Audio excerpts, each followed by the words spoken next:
एक बार की बात है, एक बहुत बड़ी आर्ट गैलरी ने कॉन्टेस्ट डिक्लेयर किया। उसमें उन्होंने अनाउंस किया कि जो भी पेंटर पीस को डिपिक्ट करने वाली वर्ल्ड की सबसे अच्छी पेंटिंग बनाएगा, उसको $10 मिलियन का इनाम मिलेगा। यह बात पूरी दुनिया में फैल गई और पूरी दुनिया से हजारों पेंटर्स ने अपनी अपनी पेंटिंग भेजी उस कॉन्टेस्ट में पार्टिसिपेट करने के लिए। उन हजारों पेंटिंग्स में से जो इस कॉन्टेस्ट के जजेस थे, उन्होंने फाइनली 100 पेंटिंग्स को शॉर्टलिस्ट किया और उन 100 पेंटिंग्स की एक एग्जीबिशन लगाई। उस एग्जीबिशन में इन सारे पेंटर्स को तो इनवाइट किया ही किया, साथ ही साथ मीडिया वाले भी बैठे हुए थे और मीडिया वालों के साथ हजारों लोगों की भीड़ भी जमा थी। क्योंकि प्राइज अमाउंट इतना बड़ा था तो सबका इंटरेस्ट था ये जानने में कि कौन जीतेगा, कि वो पेंटिंग कैसी होगी और कौन वो पेंटर होगा जिसको इतना बड़ा अमाउंट मिलेगा। फाइनली वो दिन आ ही गया। वहां पर सारी ही पेंटिंग्स देखने लायक थी और एक से बढ़कर एक थी। उसमें से कुछ पेंटिंग्स थी जहां पर सबसे ज्यादा भीड़ थी। जैसे एक पेंटिंग थी जहां पर एक बिल्कुल साफ पानी की नदी बह रही थी, जिसके पीछे कुछ पहाड़ थे, उसके ऊपर बर्फ जमी हुई थी और पीछे से सनराइज हो रहा था। एक और पेंटिंग थी जहां पर पेंटर ने पीस को डिपिक्ट किया था फुल मून नाइट के थ्रू, यानी कि एक बिल्कुल पीसफुल लेक थी जिसका पानी बिल्कुल स्टिल था, इतना स्टिल कि उसके अंदर आप रिफ्लेक्शन देख सकते थे आसपास में जो भी कुछ था उसका, बिल्कुल एक मिरर की तरह। और बिल्कुल डार्क आसमान में कुछ तारे चमक रहे थे और एक चांद चमक रहा था। उसके अलावा एक पेंटिंग थी जिसमें बिल्कुल सफेद बादल थे, नीला आसमान था और बिल्कुल हरी हरी घास थी। यानी कि सारी ही पेंटिंग्स ऐसी जिसको देख करके ही मन शांत हो जाए। तो कॉन्टेस्ट बहुत ही टफ था क्योंकि सारी पेंटिंग्स एक से बढ़कर एक थी। तो जजेस के लिए शॉर्टलिस्ट करना कि कौन सी पेंटिंग बेस्ट है, that was very very difficult. लेकिन वो मोमेंट आ ही गया जब जजेस ने अपना माइंड मेकअप कर लिया और एक पेंटिंग को इन सारी पेंटिंग्स में से सिलेक्ट कर लिया और उस पेंटिंग को एक बड़े से कर्टेन के पीछे रख दिया। सामने वो सारे पेंटर्स बैठे हुए थे, मीडिया वाले थे और हजारों लोगों की भीड़ थी। सबकी क्यूरियोसिटी बढ़ती चली जा रही थी क्योंकि अमाउंट बहुत बड़ा था। लेकिन जैसे ही वो पर्दा हटा और सामने से सबने उस पेंटिंग को देखा तो सब हैरान रह गए। सब एक दूसरे की शक्ल देखने लगे। किसी को कुछ समझ नहीं आ रहा था कि एक्चुअल में हो क्या रहा है, क्योंकि वो पेंटिंग जो वहां पर दिख रही थी वो दूर दूर तक शांति को डिपिक्ट नहीं कर रही थी। तो सबको लगा कि शायद उस आर्ट गैलरी से कोई गलती हुई है या जजेस से कोई गलती हुई है और किसी गलत पेंटिंग को वहां पे रख दिया है। तो कुछ पेंटर्स एक साथ गए, जाकर के उस आर्ट गैलरी के ओनर से मिले और जाकर के उससे पूछा कि क्या ये कोई गलती है, गलती से कहीं कोई गलत पेंटिंग तो आपने वहां पे नहीं रख दी है। तो आर्ट गैलरी वाला थोड़ा सा मुस्कुराया और बोला, नहीं, ये पेंटिंग बिल्कुल ठीक है। जजेस ने इसी पेंटिंग को सिलेक्ट किया है और यही पेंटिंग आज की विनर है। सारे पेंटर्स ये जवाब सुन करके गुस्से से भर गए और सबने मिल करके रिवोल्ट कर दिया। और ये देख करके सारे मीडिया वाले अपनी अपनी जगह से खड़े हुए और भागते हुए गए उस आर्ट गैलरी के ओनर के पास में और अपने अपने माइक्स उनके मुंह के आगे कर दिए। तो अगेन वो आर्ट गैलरी का जो ओनर था वो हल्का सा मुस्कुराया और उसने कहा कि मुझे कुछ बोलने से पहले एक बार इस पेंटिंग को आप लोग ध्यान से देखिए, थोड़ा पास से देखिए, शायद आपको कुछ ऐसा नजर आए जो दूर से नजर नहीं आ रहा है। क्योंकि आप सबने एक चीज तो देख ली कि इस पेंटिंग में आंधी है, तूफान है, चारों तरफ सब कुछ तहस नहस हो रहा है, आसमान में बिजली कड़क रही है, काले बादल हैं, ये सब तो आपने देख लिया। लेकिन एक चीज नहीं देखी कि इस पेंटिंग में एक घर भी है। उस घर में एक छोटी सी खिड़की है जहां पर एक आदमी खड़ा हुआ है। ध्यान से जाकर के देखिए, वो जो आदमी खड़ा हुआ है और बाहर देख रहा है उस घर से, उसके चेहरे पर कोई डर नहीं है, बल्कि एक हल्की सी मुस्कान है, एक ठहराव है, एक सुकून है। और यही है शांति का असली मतलब।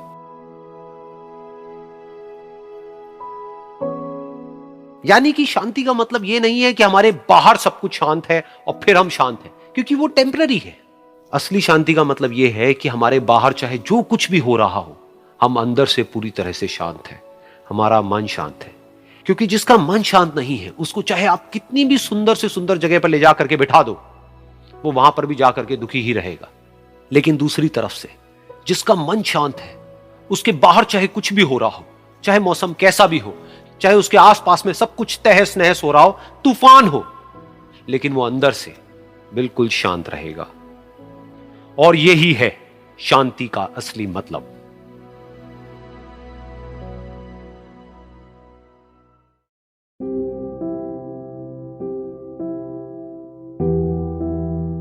एक बार की बात है, एक छोटे से गांव में एक आदमी रहता था। उसके घर के पास में एक पहाड़ था जहां पर वो रोज सुबह जाता, उस पहाड़ पर थोड़ी देर के लिए वो बैठता, फिर वापस आ जाता। तो रोज की तरह वो सुबह सुबह जा रहा था।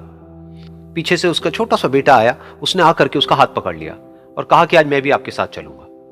उसने पहले तो उसको थोड़ा सा समझाया और मना किया, कहा कि जो रास्ता है वो बहुत ही छोटा है, और चढ़ाई बहुत ज्यादा है, तो तुम मेरे साथ नहीं चल पाओगे। लेकिन फिर जब उस बेटे ने जिद करी तो पिता मान गया। तो दोनों पहाड़ पर चढ़ने लगे। पिता ने बेटे का हाथ कस के पकड़ा हुआ था। लेफ्ट साइड में पहाड़ थे, राइट साइड में खाई थी और रास्ता बहुत ही छोटा था। और वो पहाड़ की चोटी तक पहुंचने ही वाले थे, तभी रास्ते में एक बड़ा सा पत्थर आया। क्योंकि पिता उस रास्ते पर रोज आता था तो उसको पता था कि वहां पे पत्थर है, तो वो साइड से निकल गया। लेकिन जो बेटा था उसका ध्यान कहीं और था, तो उसका घुटना जा करके उस बड़े से पत्थर पर टकरा गया। तो फिर उस बच्चे के मुंह से एक चीख निकली, और जैसे ही वो चीखा उसकी आवाज उन पहाड़ों में गूंजने लगी। इससे पहले उस बच्चे ने कभी भी अपनी आवाज की गूंज नहीं सुनी थी, तो उसे समझ नहीं आया कि क्या हो रहा है। वो अंदर से थोड़ा सा घबरा गया। उसे लगा कि शायद कहीं कोई है जो छुप करके उसको देख रहा है और उसका मजाक उड़ा रहा है। फिर उस बच्चे ने बोला, कौन हो तुम? कौन हो तुम? तो जब उस बच्चे ने इस गूंज को सुना, उसे गुस्सा आ गया। उसे लगा कि कौन है ये जो मेरा मजाक उड़ाए चले जा रहा है। फिर उसने गुस्से से कहा, मैं तुम्हें छोड़ूंगा नहीं। और फिर जैसे ही उसने इस गूंज को सुना, वो घबरा गया। उसके पिता समझ गए थे कि क्या हो रहा है। उसने अपने पिता का हाथ कस के पकड़ लिया और उनसे पूछा, कौन है ये जो मुझे इतना तंग कर रहा है? कौन है ये जो मुझे इतना डरा रहा है? तो उसके पिता थोड़ा सा मुस्कुराए और उन्होंने खाई की तरफ देखा और जोर से बोला, मैं तुमसे बहुत प्यार करता हूं। ये सुनकर वो बच्चा हैरान हो गया। उसे समझ नहीं आया कि हो क्या रहा है, कि वही इंसान जो उसका मजाक उड़ा रहा है और उसको तंग कर रहा है, वो उसके पिता को बोल रहा है कि मैं तुमसे बहुत प्यार करता हूं। तो उसके पिता ने अपने बेटे को देखा और वो समझ गए कि उसके मन में क्या चल रहा है। और फिर दोबारा उन्होंने बोला, तुम बहुत अच्छे हो।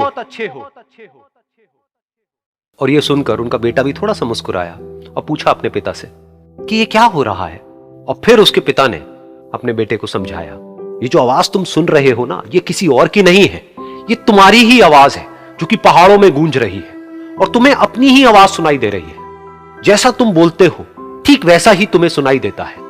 अगर तुम गुस्से से कुछ कहोगे तो पलट करके जो आवाज आएगी उसमें भी गुस्सा होगा, लेकिन अगर तुम कुछ अच्छा कहोगे तो वो आवाज भी अच्छी होगी। बिल्कुल इसी तरह से हमारी जिंदगी में भी होता है। जैसा तुम अपने मन में इस जिंदगी के बारे में सोचते हो, ये जिंदगी तुम्हारे लिए बिल्कुल वैसी ही हो जाती है। अगर तुम मन ही मन अपने आप को ये बोलते रहोगे कि मेरी जिंदगी तो बहुत ही बुरी है, तो तुम्हारी जिंदगी सच में बुरी हो जाएगी। और अगर तुम अपनी जिंदगी से प्यार करोगे तो तुम्हारी जिंदगी भी तुमसे प्यार करेगी। ये बात उस बच्चे के दिमाग में घर कर गई और फिर वो दोनों उस पहाड़ की चोटी पर गए। लेकिन बच्चे के दिमाग में यही बात घूम रही थी।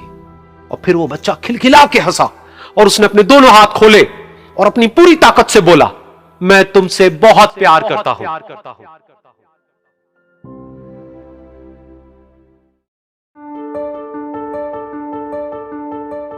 एक बार की बात है, एक बहुत बड़ा नेता एक साधु के छोटे से आश्रम में गया, क्योंकि उसने बहुत सुना था उस साधु के बारे में और उसके मन में आया कि मैं एक बार जाकर के देखता हूं कि लोग इतनी तारीफ क्यों करते हैं उसकी। तो जब वो उस आश्रम में गया तो वहां पर एक छोटा सा कमरा था जहां पर एक कालीन बिछा हुआ था। वहां पर कुछ लोग बैठे हुए थे नीचे और साधु जी सामने बैठे हुए थे। कुछ सवाल जवाब चल रहा था। तो जैसे ही वो अंदर गया, वो अकेला नहीं था, उसके साथ में 4 बॉडीगार्ड्स भी थे। और उसको ये आदत थी कि जहां पर भी वो जाता था लोग अपनी जगह से खड़े हो जाते थे, उसकी तरफ देखते थे, हाथ जोड़ते थे, अपना सर झुकाते थे। लेकिन यहां पर ऐसा कुछ भी नहीं हुआ। साधु ने उसकी तरफ देखा तक नहीं, क्योंकि वो साधु किसी के सवाल का जवाब दे रहे थे। लेकिन नेता को इस बात पे गुस्सा आ गया। नेता को लगा कि ये मेरी बेइज्जती है। तो उस नेता ने साधु की बात को बीच में ही काटते हुए थोड़ा गुस्से से कहा, मैं आपसे कुछ कहना चाहता हूं। साधु ने उसकी तरफ देखा और बोले, आप थोड़ी देर रुकिए, पहले मैं इनके सवाल का जवाब दे लूं, उसके बाद में मैं आपसे बात करूंगा। तब तक अगर आप चाहें तो आप बैठ सकते हैं। बस साधु का इतना कहने की देर थी। नेता का चेहरा गुस्से से लाल हो गया और फिर उसने अपना सारा गुस्सा उस साधु के ऊपर निकाल दिया। अभी तक वो नेता बहुत ही तमीज से बात कर रहा था, यानी कि आप कह करके बात कर रहा था। अब वो तू तड़ाक पे उतर आया। नेता ने उस साधु को कहा, तुझे पता भी है मैं कौन हूं और तू किससे बात कर रहा है? साधु ने उसकी तरफ देखा और कहा, मुझे इससे कोई फर्क नहीं पड़ता कि आप कौन हैं, लेकिन आप जो कोई भी हैं, अगर आप चाहते हैं कि मैं आपके सवाल का जवाब दूं या आपसे बात करूं तो आपको कुछ देर रुकना होगा। और साधु के ये कहते ही नेता गुस्से से पागल हो गया और वहीं सबके सामने चीखने चिल्लाने लग गया, अब मैं तुझे तेरी असली औकात दिखाऊंगा। तूने मुझसे पंगा लेकर के ठीक नहीं किया है। तुझे पता भी है मैं तेरे बारे में क्या सोचता हूं। साधु ने फिर से उसकी तरफ देखा और बड़े ही प्रेम से कहा कि मुझे इससे कोई फर्क नहीं पड़ता है कि आप मेरे बारे में क्या सोचते हैं। आप जो चाहे वो मेरे बारे में सोच सकते हैं। फिर उस नेता ने बोला कि तू चाहे सुनना चाहता है या नहीं, लेकिन मैं तुझे बताऊंगा यही सबके सामने कि मैं तेरे बारे में क्या सोचता हूं। तू एक बहुत ही घटिया इंसान है। तू कोई साधु नहीं है, तू एक ढोंगी है, पाखंडी है, और यहां पर जितने भी लोग बैठे हैं उन सबको बेवकूफ बना रहा है। तेरा बस एक ही मकसद है कि इन लोगों की जेब में जितना भी पैसा है वो सब तेरे पास में आ जाए। तू अपने फायदे के लिए इन लोगों का इस्तेमाल कर रहा है, और अब मैं तुझे नहीं छोड़ने वाला, तेरा पर्दाफाश करके रहूंगा पूरी दुनिया के सामने। लेकिन उसके इतना बोलने के बाद भी उस साधु के चेहरे पर हल्की सी मुस्कान बनी ही रही। ये देखकर वो और तिल मिला गया और उसने कहा, अब बहुत हुआ, अब मैं यहां एक मिनट भी नहीं रुकने वाला, लेकिन अभी भी तेरे पास में मौका है। अगर मुझसे माफी मांगनी है या मुझसे कुछ कहना है तो कह सकता है। इतना सब होने के बाद भी साधु बिल्कुल शांत था और उनके चेहरे पर एक मुस्कान थी। उन्होंने अपनी आंखें बंद कर ली। फिर साधु ने अपनी आंखें खोली, हाथ जोड़े और कहा कि मुझे आपसे कोई गिला शिकवा नहीं है, मेरे मन में आपके लिए कोई भी गलत ख्याल नहीं है। जो भी आपने मेरे बारे में कहा वो आपकी अपनी सोच थी, तो मुझे आप में कोई भी बुराई नजर नहीं आती है। मुझे आप एक बहुत ही भले इंसान लगते हैं। और साधु के इतना कहते ही नेताजी का दिमाग 7वें आसमान पर पहुंच गया।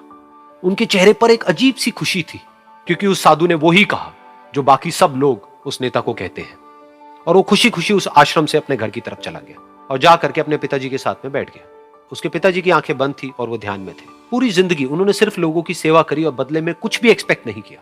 तो थोड़ी देर बाद जब उन्होंने अपनी आंखें खोली और देखा अपने बेटे को अपने साथ बैठे हुए, तो उनके बेटे के चेहरे पर आज एक अजीब सी खुशी थी जो आज से पहले उन्होंने कभी नहीं देखी थी।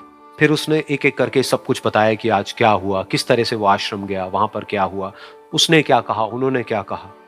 तो जब इसके पिताजी ने पूरी बात सुनी तो थोड़ा सा मुस्कुराए और अपने बेटे को देख करके बोले कि उन्होंने तुम्हारी तारीफ नहीं करी है, क्योंकि उन्होंने वो नहीं कहा कि जो तुम हो, उन्होंने वो कहा कि जो वो खुद है। और तुमने जो भी कुछ उनको कहा वो नहीं कहा कि जो वो है, बल्कि तुमने वो कहा जो तुम खुद हो। यही बात वेदों में भी कही गई है, यथा दृष्टि तथा सृष्टि। ये दुनिया तुम्हें वैसी नहीं दिखती है जैसी कि ये दुनिया है। ये दुनिया तुम्हें वैसी दिखती है जैसे तुम खुद हो। जिसकी नजर जैसी है उसके लिए ये दुनिया वैसी ही है। तो अगर तुम अपनी दुनिया को बदलना चाहते हो तो उसका सिर्फ एक तरीका है, अपनी नजर को बदलो।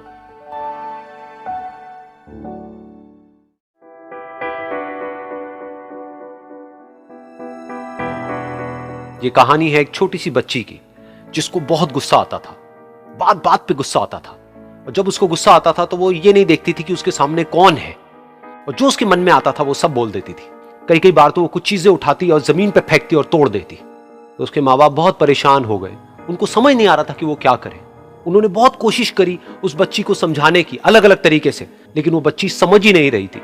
फिर एक दिन उसकी माँ ने उसकी ट्यूशन टीचर से बात करी, क्योंकि ट्यूशन टीचर ही एक ऐसी थी जिसकी की वो बात सुनती थी। तो उसकी टीचर ने उसकी माँ की सारी बातों को सुना और उनको बोला कि आप चिंता मत करो, आने वाले कुछ दिनों के अंदर अंदर ही इस बच्ची का गुस्सा पूरी तरीके से खत्म हो जाएगा।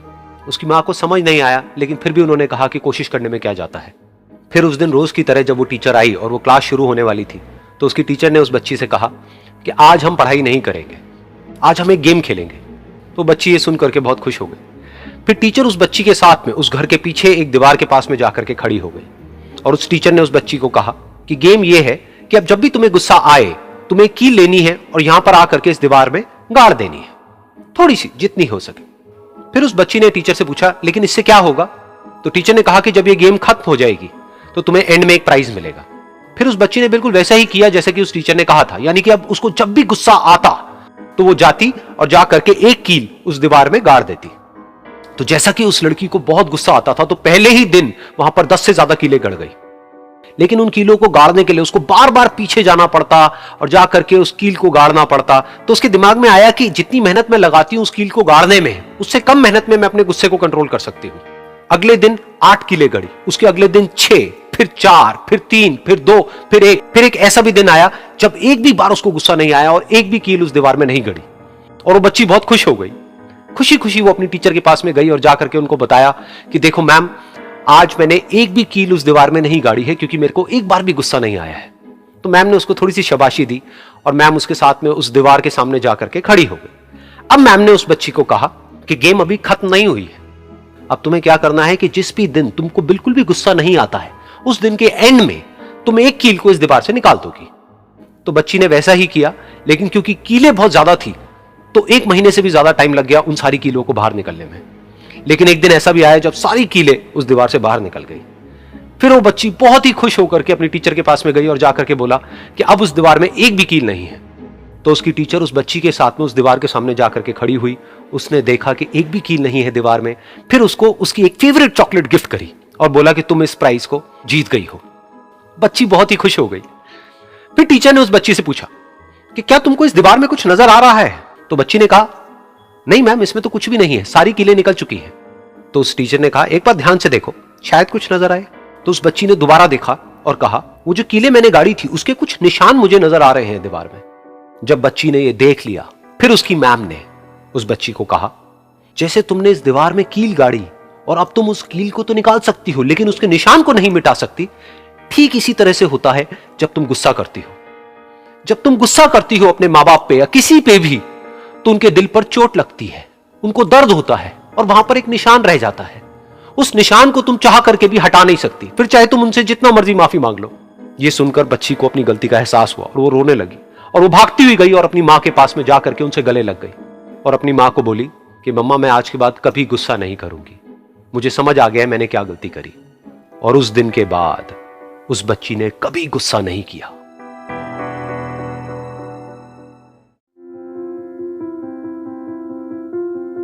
एक बार एक लड़की ने एक एंट्रेंस एग्जामिनेशन को क्रैक करने की बहुत कोशिश करी, बहुत मेहनत करी, लेकिन उसके बाद भी वो उसको क्रैक नहीं कर पाई, जिसकी वजह से वो अंदर से पूरी तरह से टूट गई, बहुत परेशान रहने लग गई, दुखी रहने लग गई। उसके पिता से अपनी बेटी की यह हालत देखी नहीं गई। फिर उन्होंने एक दिन अपनी बेटी को बुलाया और उन्होंने अपनी बेटी को कहा कि तुम मेरे साथ एक बार किचन में चलो, मुझे तुम्हें कुछ दिखाना है। किचन में पहले से ही उन्होंने गैस स्टोव के ऊपर 3 बोल रखे हुए थे। फिर उन्होंने उन तीनों बोल्स के अंदर पानी भरा, एक के अंदर कुछ आलू डाले, एक के अंदर कुछ अंडे और एक के अंदर कॉफी बीन्स, और उसको उबलने के लिए छोड़ दिया। उसके बाद में 5 मिनट हो गए, 10 मिनट हो गए, 20 मिनट हो गए और वो वहां पर खड़े रहे अपनी बेटी के साथ में और उसको देखते रहे।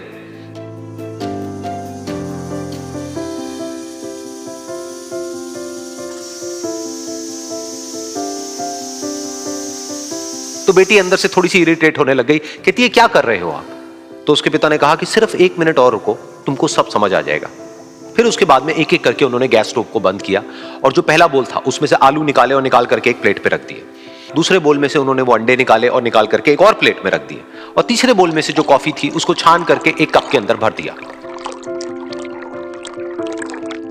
और वो वहीं सामने स्लैब पे रख दिया और अपनी बेटी से पूछा कि तुम्हें क्या दिख रहा है? तो उनकी बेटी को थोड़ा सा गुस्सा आ गया। उसने कहा कि इसमें देखना क्या है, एक में आलू है, एक में अंडे हैं और एक में कॉफी है। तो उसके पिता ने कहा कि एक बार इनको छू करके देखो, शायद तुम्हें कुछ समझ आए। तो उसने सबसे पहले आलूओं को छुआ, तो जब उसको छुआ और थोड़ा सा दबाया तो वो बिल्कुल सॉफ्ट हो चुके थे। तो उसके बाद में उसके पिता ने उन अंडों को तोड़ा तो वो हार्ड थे।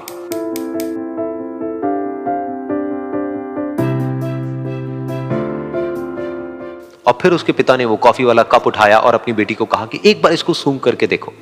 तो जब उनकी बेटी ने उस कॉफी को सूंघा तो उसके चेहरे पर एक स्माइल आ गई। फिर उसके पिता ने अपनी बेटी को कहा कि तुमने ध्यान से देखा कि क्या हुआ यहां पर? ये तीनों ही बिल्कुल एक ही सिचुएशन में गए, लेकिन तीनों ने अलग अलग तरीके से रिस्पॉन्ड किया। तो पहला यानी कि आलू, जब हमने उसको उस पानी में डाला था उससे पहले वो बहुत ही हार्ड थे और स्ट्रांग थे, लेकिन गर्म पानी में जाने के बाद में वो अंदर से बिल्कुल सॉफ्ट हो गए, यानी कि कमजोर पड़ गए। दूसरे थे अंडे, जो गर्म पानी में जाने से पहले अंदर से बिल्कुल ही कमजोर थे, लेकिन गर्म पानी में जाने के बाद वो अंदर से स्ट्रांग हो गए। तीसरी थी कॉफी, जिसने कुछ ऐसा किया जो इन दोनों से बिल्कुल अलग था, यानी कि उसने उस गर्म पानी में जाने के बाद में खुद को नहीं बदला बल्कि उस पानी को ही बदल दिया। बिल्कुल इसी तरह से हमारी जिंदगी में भी होता है। तुम्हारे ऊपर है कि तुमको इन तीनों में से क्या बनना है। एक, आलू के जैसा, यानी कि जब तुम्हारी जिंदगी में कोई मुश्किल आए तो तुम अंदर से पूरी तरह से टूट जाओ, यानी कि कमजोर पड़ जाओ। दूसरा, अंडे के जैसा, यानी कि जैसे ही तुम्हारी जिंदगी में कुछ मुश्किलें आए, वो मुश्किलें तुमको अंदर से तोड़े नहीं बल्कि तुम अंदर से और स्ट्रांग हो जाओ। या फिर तीसरा, यानी कि कॉफी के जैसा, मतलब कि जब तुम्हारी जिंदगी में कुछ मुश्किलें आए तो तुम ना सिर्फ उन मुश्किलों का डट करके सामना करो बल्कि अपनी जिंदगी को ही बदल दो।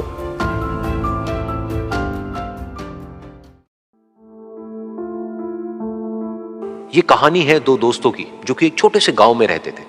एक बार वो दोनों किसी काम से शहर गए और वापस अपने गांव लौट रहे थे।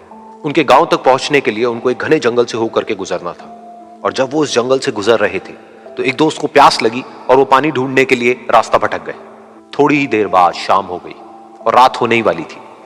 तो उन दोनों की नजर एक गुफा पे पड़ी जो कि पेड़ों से घिरी हुई थी चारों तरफ से। तो उन्होंने सोचा कि यही जगह ठीक है रात बिताने के लिए। तो दोनों ने कुछ लकड़ियां इकट्ठी करी, उस गुफा के अंदर गए और आग जला करके वहां पे बैठ गए। रात का वक्त था, गुफा के अंदर आग जल रही थी, बाहर बिल्कुल अंधेरा था और कुछ जानवरों की आवाजें आ रही थी। तो उन दोनों में से जो एक दोस्त था वो अंदर ही अंदर डरने लगा, क्योंकि उसने भूत प्रेतों की बहुत कहानियां सुनी थी कि रात के वक्त जंगल में कुछ भयानक आत्माएं भटकती हैं और अगर उनको कोई ऐसा भटका हुआ आदमी मिल जाए तो उसको नहीं छोड़ती।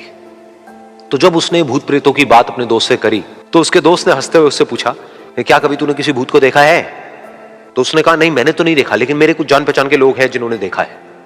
तो उसके दोस्त ने उसको समझाने की बहुत कोशिश करी कि यार ऐसी सुनी सुनाई बातों पर विश्वास नहीं करते हैं, अब तू सो जा और मुझे भी सोने दे, मुझे नींद आ रही है। और इतना कह करके उसका दोस्त वहीं पर लेट गया और थोड़ी देर में सो गया। लेकिन वो जो अंदर से डरा हुआ था वो लेट तो गया, लेकिन उसको नींद नहीं आ रही थी। उसको लग रहा था कि शायद यहां पर कहीं कोई है जो छुप करके कहीं से उसको देख रहा है।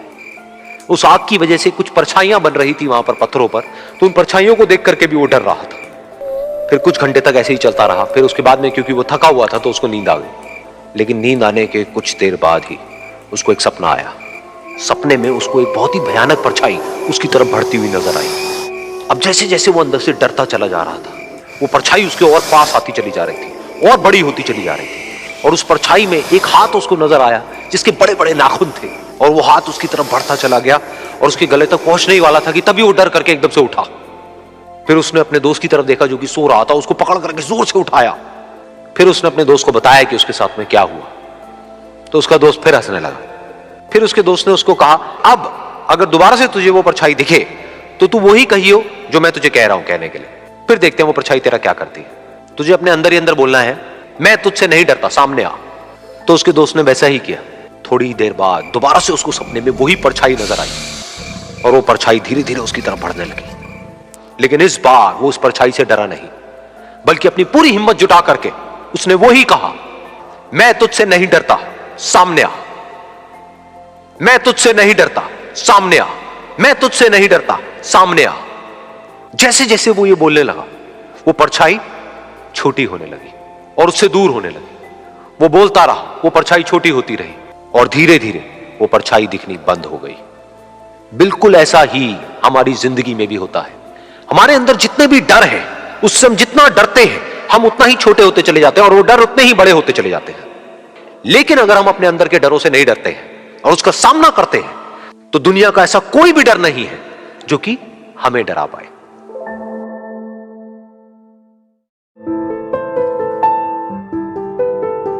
एक बार की बात है, कुछ साइंटिस्ट ने मिलकर के एक बहुत ही इंटरेस्टिंग एक्सपेरिमेंट किया।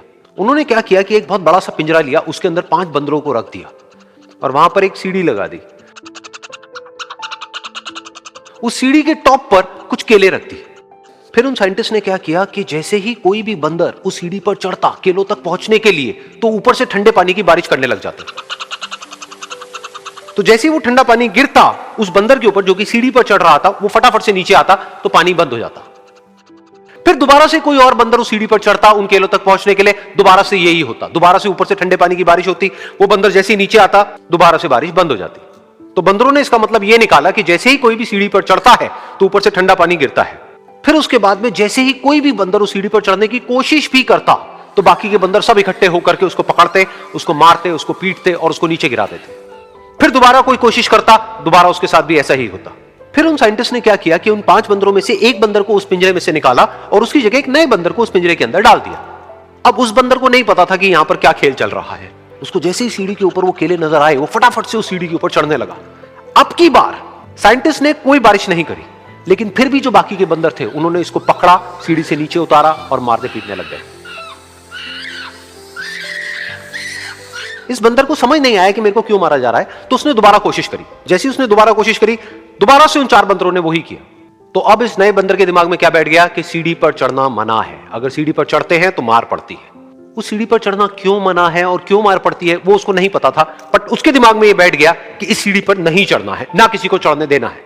फिर दोबारा से उन साइंटिस्ट ने क्या किया कि जो पुराने 4 बंदर थे उसमें से एक बंदर को निकाला और एक नए बंदर को उसी जगह पर डाल दिया। अब इस नए बंदर ने भी वही किया जो इससे पहले वाले ने किया था, यानी कि वो भागता हुआ गया, उस सीढ़ी के ऊपर चढ़ने की कोशिश करी, उन केलों तक पहुंचने की कोशिश करी। बाकी 4 इकट्ठे हो गए और उन्होंने उसको मारा पीटा, सीढ़ी से नीचे गिरा दिया। उसको कुछ समझ नहीं आया, उसने दोबारा कोशिश करी, दोबारा उसके साथ यही हुआ।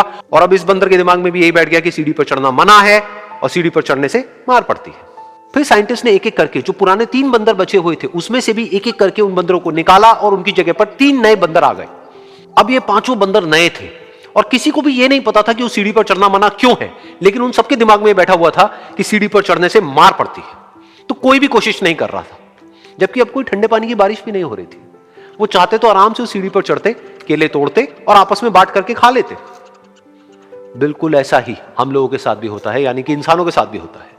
हजारों साल पहले कोई प्रथा बनी होती है, कोई रीति रिवाज होता है जिसके पीछे कोई ना कोई वजह होती है, लेकिन वो वजह खत्म होने के बाद भी वो प्रथा चलती रहती है, वो रीति रिवाज चलते ही रहते हैं।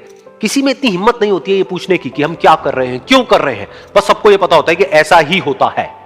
तो वो एक्सपेरिमेंट जिसके बारे में अभी मैंने आप लोगों को बताया, यानी कि वो बंदरों का एक्सपेरिमेंट, उसमें तो बेचारे बंदर हैं, जानवर हैं, उनको नहीं पता है कि क्वेश्चन कैसे पूछते हैं। लेकिन अगर हम इंसान होने के बावजूद भी क्वेश्चन ना करें तो हमारे में और जानवरों में क्या फर्क है, सोचिए।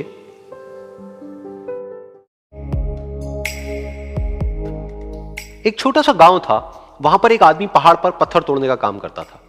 उसको अपनी जिंदगी से कोई गिला शिकवा नहीं था। पूरा दिन वो काम करता, मेहनत करता, दिन के एंड में जो थोड़ा बहुत पैसा मिलता वो जा करके अपने परिवार के साथ में थोड़ा सा टाइम स्पेंड करता और चैन से सो जाता। तो एक दिन रोज की तरह वो अपना काम खत्म करके अपने घर की तरफ जा रहा था, तो रास्ते में चलते चलते उसके मन में ख्याल आया कि ये भी कोई जिंदगी है कि सुबह से शाम तक मैं पत्थर तोड़ने का काम करता हूं और एंड में मेरे को थोड़े से पैसे मिलते हैं, जिसमें मुश्किल से मेरा और मेरे परिवार का गुजारा हो पाता है। काश कुछ ऐसा हो जाए कि कहीं से मुझे कोई ऐसी शक्ति मिल जाए कि जो भी मैं चाहता हूं वो सच हो जाए। वो अपने घर पर गया, उसने खाना खाया, लेकिन उसका ध्यान खाने की तरफ नहीं था, उसके दिमाग में यही ख्याल चल रहा था। उसके बाद में वो यही सोचते सोचते सो गया। फिर नींद आने के कुछ देर बाद उसको एक सपना आया। सपने में उसने देखा कि रोज की तरह वो अपना काम खत्म करके अपने घर लौट रहा था। रास्ते में उसने एक बहुत ही बड़ा घर देखा और उसके मन में आया कि काश ये घर मेरा होता और मैं इसका मालिक होता। और उसके ये सोचते ही वो उस घर का मालिक बन गया। उसको यकीन ही नहीं हो रहा था कि जो उसने सोचा वो बन चुका है। लेकिन उसकी खुशी ज्यादा देर नहीं टिक पाई, क्योंकि उसको एकदम से एक शोर सुनाई दिया।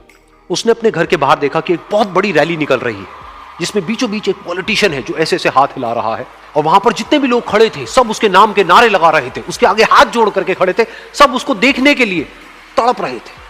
तब उसको यह एहसास हुआ कि मैं कितना छोटा हूं उसके आगे। और फिर उसके अंदर से एक ख्याल उठा कि काश मैं ये पॉलिटिशियन होता और मेरे पास भी इतनी ही पावर होती जितनी कि इसके पास में है।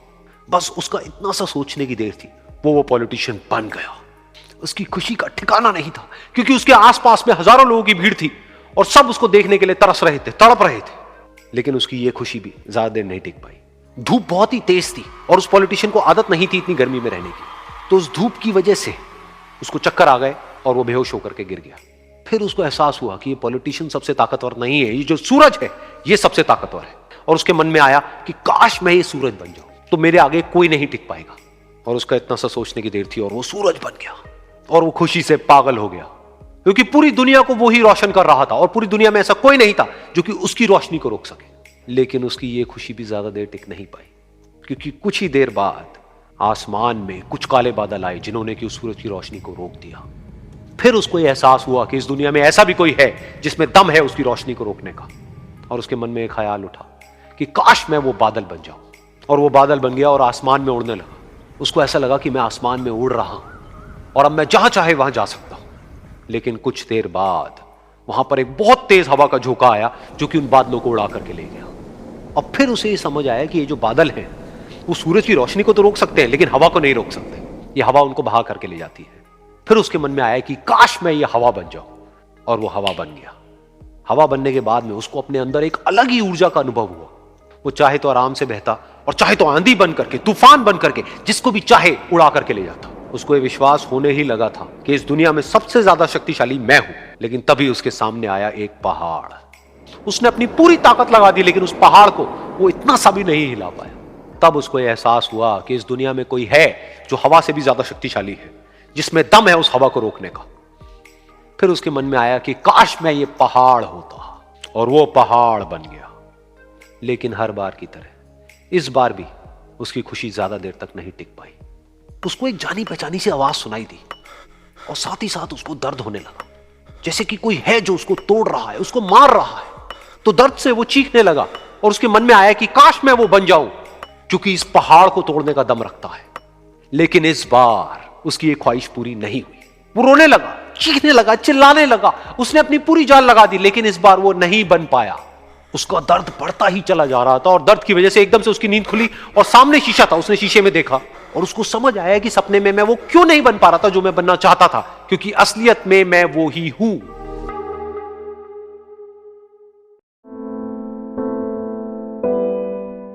ये कहानी है दो दोस्तों की और उनकी दोस्ती की शुरुआत हुई थी अभी कुछ दिन पहले हॉस्पिटल के कमरे से, जहां पर वो दोनों एडमिट थे। तो दोनों में से जो एक था उसको अभी कुछ दिन पहले एक पैरालिसिस का अटैक आया था, जिसकी वजह से गर्दन के नीचे की उसकी पूरी बॉडी पैरालाइज हो गई थी और वो अपनी एक उंगली तक नहीं हिला सकता था। और पूरे दिन जो भी नर्स उसके पास में आती वो उसको एक ही बात कहता कि मुझे कोई ऐसा इंजेक्शन दे दो जिससे कि मैं मर जाऊं, अब मैं और जीना नहीं चाहता, ऐसी जिंदगी का मैं क्या करूं। तो उसका जो दोस्त था उस कमरे में, क्योंकि वो चल फिर सकता था, तो रोज सुबह और रोज शाम को उस कमरे में खिड़की थी, उसके पास में जाकर के खड़ा हो जाता और अपने दोस्त को बताता कि उस खिड़की के बाहर क्या चल रहा है। बिल्कुल नीला आसमान है, सफेद बादल है, हल्की हल्की हवा चल रही है और कुछ पंछी उड़ रहे हैं।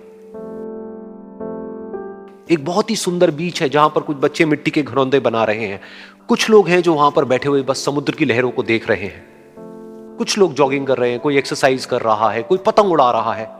वहां पर एक आइसक्रीम की स्टॉल है जहां पर कुछ लोग आकर के आइसक्रीम खा रहे हैं। और सनसेट के टाइम पे जो पानी है वो पूरा गोल्डन हो जाता है और चमकने लगता है। तो शुरू में तो जब उसने वो सब बताना शुरू किया तो उसके दोस्त के ऊपर ज्यादा असर नहीं हुआ, लेकिन धीरे धीरे उसके अंदर जीने की चाह जागने लगी।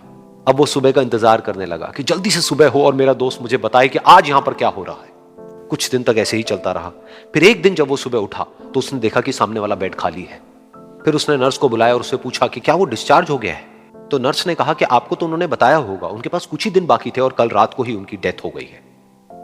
ये सुन करके उसके अंदर की उम्मीद पूरी तरह से टूट गई, क्योंकि सिर्फ उसका दोस्त ही था जिसने उसको बाहर की दुनिया से जोड़ा हुआ था, जिसकी वजह से वो जान पाता था कि बाहर क्या हो रहा है और ये दुनिया कितनी खूबसूरत है। तो कुछ दिन तक तो वो रोता रहा और उसने जीने की चाह छोड़ दी।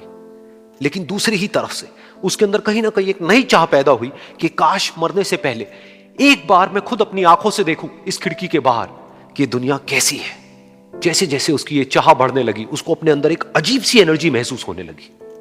और फिर एक दिन उसने अपनी पूरी ताकत लगा दी और किसी तरीके से वो बेड से नीचे गिरा और पकड़ पकड़ करके किसी तरह से उस खिड़की तक पहुंचा। फिर उस खिड़की को पकड़ करके वो खड़ा हुआ और खिड़की के बाहर देख लिया। लेकिन खिड़की के बाहर देखते ही वो गुस्से से भर गया। उसने जोर से नर्स को आवाज लगाई और जैसे ही नर्स आई उसने नर्स से पूछा, ये तुमने क्या किया, ये खिड़की के बाहर काली दीवार क्यों खड़ी कर दी। तो नर्स को समझ नहीं आया वो क्या बोल रहा है और वो बोली कि मुझे 5 साल हो गए हैं यहां पर, जब से मैं आई हूं तब से तो ये काली दीवार यहां पर है। तब जाकर के उसको समझ आया कि उसका वो दोस्त उससे झूठ बोल रहा था। और उसने नर्स से पूछा, अगर ये काली दीवार पिछले 5 साल से यहां पर है तो मेरे दोस्त ने मुझसे झूठ क्यों कहा। तो नर्स थोड़ा सा मुस्कुराई और बोली कि मैं ये तो नहीं जानती कि उन्होंने आपसे झूठ क्यों कहा, लेकिन मैं इतना जरूर जानती हूं कि जो भी कुछ उन्होंने आपसे कहा उसी वजह से आप अभी अपने पैरों पर खड़े हैं। तो इस कहानी से हमको यह सीखने को मिलता है कि जो हमारे शब्द हैं, जो हमारे वर्ड्स हैं, जो हम अपने मुंह से बाहर निकालते हैं, उसमें इतनी पावर है जिसकी कोई हद नहीं है। वो किसी आदमी को गिरा भी सकते हैं और उसको उठा भी सकते हैं। तो अब आपके ऊपर है कि आप अपनी इस पावर को यूज करते हो या मिस यूज करते हो।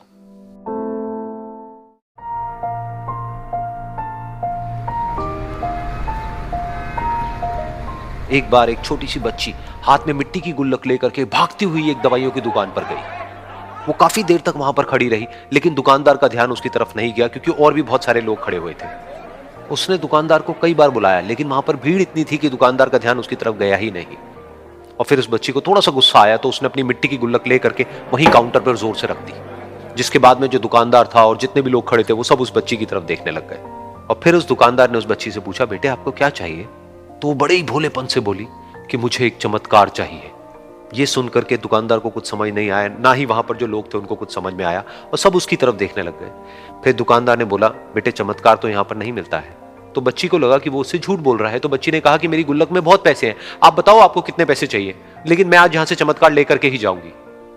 तो वहीं काउंटर पे एक और आदमी खड़ा था। उसने उस बच्ची से पूछा कि बेटे क्यों चाहिए तुमको चमत्कार। तब उस बच्ची ने अपनी कहानी बताई कि अभी कुछ दिन पहले मेरे भाई के सर में बहुत तेज दर्द हुआ तो मेरे पापा मम्मी उसको हॉस्पिटल ले गए। उसके बाद कई दिन तक मेरा भाई घर नहीं आया। तो मैंने कई बार अपने पापा से पूछा, लेकिन उन्होंने मुझे कुछ नहीं बताया। उन्होंने बार बार यही कहा कि वो आ जाएगा, वो कल आ जाएगा, वो कल आ जाएगा, लेकिन वो आ ही नहीं रहा था। तो मैंने देखा कि मम्मी रो रही है। अब पापा मम्मी को कह रहे थे कि उसकी दवाइयों के लिए और उसके इलाज के लिए जितने पैसे चाहिए उतने मेरे पास में नहीं है, अब उसको कोई चमत्कार ही बचा सकता है। तब मुझे लगा कि अगर मेरे पापा के पास में इतने पैसे नहीं भी हैं तो क्या हुआ, मेरे पास में तो है। तो मैंने जितने भी पैसे जोड़ रखे हैं वो सारे लेकर के मैं इस दवाई की दुकान पर आई। फिर उस आदमी ने उस बच्ची से पूछा, कितने पैसे हैं तुम्हारे पास में? ये सुनते ही उस बच्ची ने अपनी गुल्लक उठाई, जमीन पर फेंकी और तोड़ दी और पैसे गिनने लग गई। बाकी सब लोग खड़े होकर के उसको देख रहे थे। थोड़ी देर बाद उसने सारे पैसे अपने हाथ में इकट्ठे किए और बोली, मेरे पास में पूरे 19 रुपए हैं। वो जो आदमी वहां पर खड़ा था वो थोड़ा सा मुस्कुराया और बोला कि अरे तुम्हारे पास में तो पूरे पैसे हैं, इतने का ही तो आता है चमत्कार। ये सुनकर के वो बच्ची बहुत खुश हो गई और बोली कि चलो मैं आपको अपने पापा से मिलवाती हूं। बाद में पता लगा कि वो आदमी कोई आम आदमी नहीं था, बल्कि एक बहुत बड़ा न्यूरोसर्जन था और उसने सिर्फ 19 रुपए में उसके भाई की सर्जरी करी और कुछ ही दिन बाद वो ठीक होकर के घर वापस आ गया। फिर कुछ दिन बाद वो बच्ची, उसका भाई, उसके पापा, उसकी मम्मी चारों एक साथ बैठे हुए थे और बात कर रहे थे। तो उसकी मम्मी ने उसके पापा से पूछा कि अब तो बता दो ये चमत्कार आपने किया कैसे? तो उन्होंने अपनी बेटी की तरफ देखा और बोले, ये चमत्कार मैंने नहीं, इसने किया है।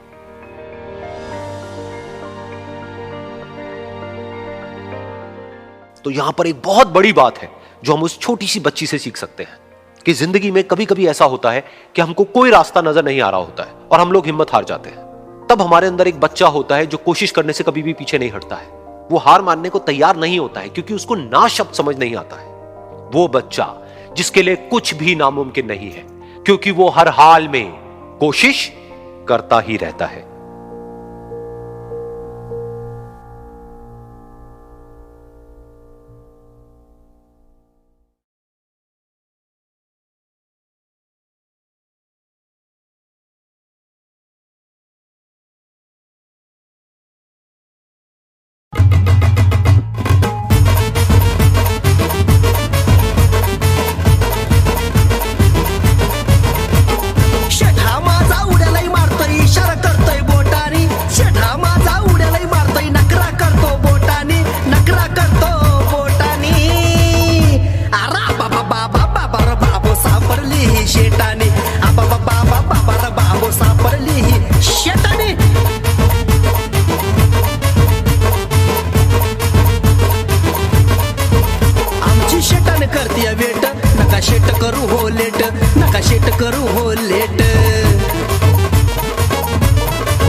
भेट तुम्ही आताच जाऊन भेट दिलदार मनाची आमची हो मैना, दिलदार मनाची आमची हो मैना, खुश करल तुम्हाला ओठानी, खुश करल तुम्हाला ओठानी।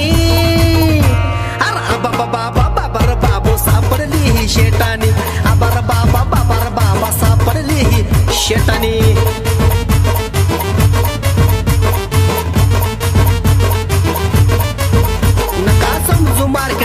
शेटानी पलटून टाकती या गेम, शेटानी पलटून टाकती या गेम। नका लावू हिचा दाम, भल्या भल्यानं येतोय घाम, भल्या भल्यानं येतोय